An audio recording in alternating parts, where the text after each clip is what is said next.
Hello, I'm Dr. Rose Kavari, a urologist. Today I'd like to have an open and sincere conversation with you. Let's talk about the title of this video.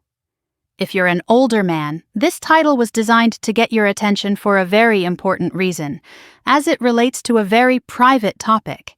But I want to be very clear from the start. This isn't about judgment or shame. This is about having an honest, mature conversation about a topic that is too often hidden behind a wall of silence. In our culture, we don't talk much about personal wellness and aging, especially for men. It's often treated as a joke or something to be ignored completely. But the reality is, our physical wellness is a part of us for our entire lives, and understanding it is a key part of our overall health. So today, from a health and psychological perspective, we're going to explore what really happens to your body and mind when you engage in this personal wellness practice after the age of 50 or 60. We will cover the powerful, under-discussed benefits, but we will also address the crucial warning hidden in the title, a warning that every man needs to hear. The natural changes of aging. To have this conversation properly, we first need to understand what's happening in the male body after age 50. The aging process brings about natural changes, and I want to emphasize the word natural. Hormone levels begin to gradually decline. Your physical responses might change. Perhaps it takes longer to feel stimulated, or sensations feel different than they did at 25 or 35. This is not a failure, it is simply physiology. The most common misunderstanding is that desire simply disappears. It doesn't. It simply changes. The benefits of this personal wellness practice. And this is where this act of self-discovery becomes more than just a physical act. It becomes a private and useful tool for you to understand your own body. It offers a no-pressure environment to understand your body's new rhythms and patterns. It's a way to stay connected to your own vitality on your own terms. It's an intimate dialogue with yourself. And that dialogue comes with significant health benefits that are rarely mentioned. Let's break them down because this is where the conversation shifts from taboo to therapeutic. First, the physical benefits.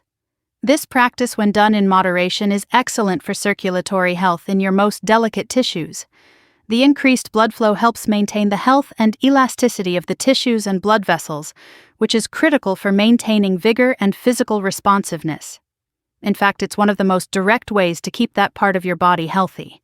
Speaking of keeping that part of your body healthy, it's important to understand the underlying mechanics.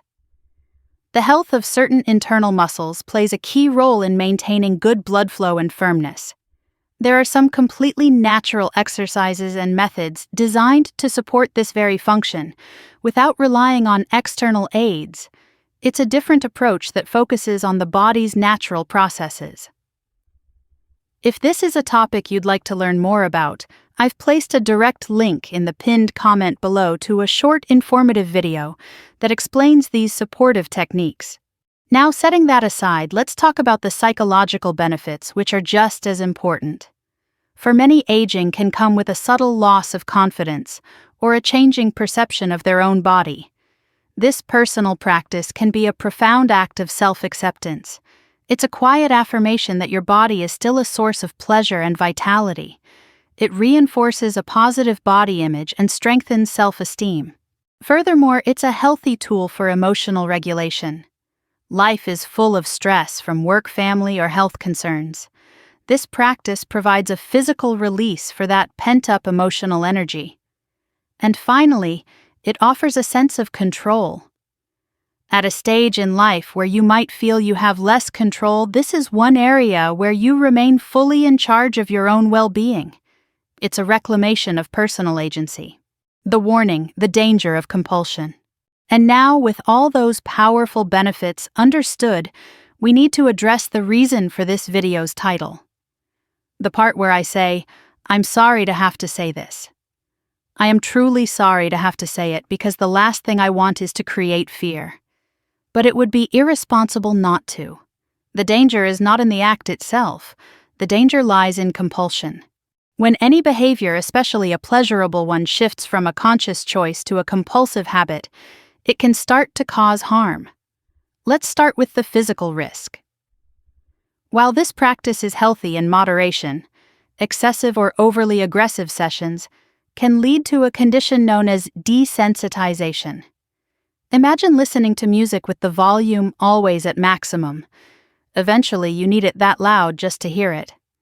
Similarly, if the nerves in that sensitive area are constantly subjected to very high-intensity stimulation, they can become less responsive to normal touch. This can make it more difficult to achieve a response, leading to frustration and anxiety. The more serious risk, however, is psychological. This is when this practice becomes a form of emotional escape. It's a quick, reliable way to get a hit of dopamine and hide from difficult feelings. Are you feeling lonely? Anxious, grieving a loss, depressed? A compulsive habit can become the go-to coping mechanism, a way to numb the pain without ever addressing its source. It provides a temporary fix, but in the long run, it can deepen the cycle of isolation. Instead of reaching out to a friend, going for a walk, or addressing the root of your anxiety, you turn inward to a behavior that, while comforting, keeps you locked away from the world. This leads to the third risk, lifestyle neglect. If this behavior becomes the primary source of comfort and entertainment, it can start to crowd out other essential parts of a healthy, fulfilling life. It can reduce your motivation to engage in social activities, pursue hobbies, exercise, or even maintain relationships. These are the very things that are proven to combat loneliness and keep the mind and body sharp in our later years. When one habit dominates, the rest of a balanced life can begin to wither. The solution, the path to balance. So, what is the path forward? The answer lies in a single powerful word: balance. A healthy personal life exists within the context of a healthy overall life. It's not about stopping. It's about being mindful. It's about honest self-reflection. I want you to ask yourself these questions, and please be honest with yourself. Is this practice enhancing your life, or is it taking away from it?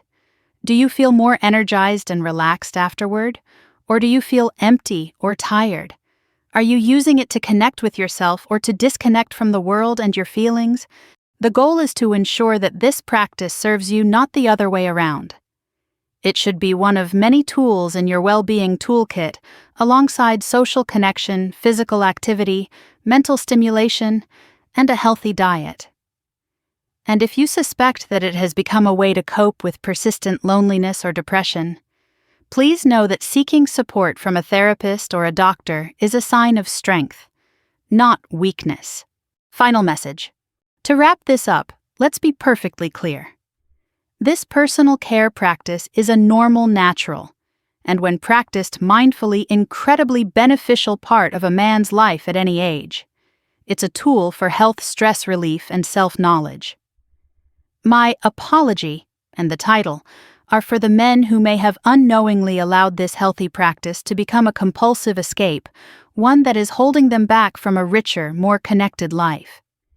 The danger is not the act, but the loss of balance. Embracing your personal wellness throughout your life is an act of self-respect. Do it with wisdom, awareness, and kindness to yourself. If you appreciated this honest and mature approach to health, consider subscribing for more content that respects your intelligence and your life experience. Thank you for watching.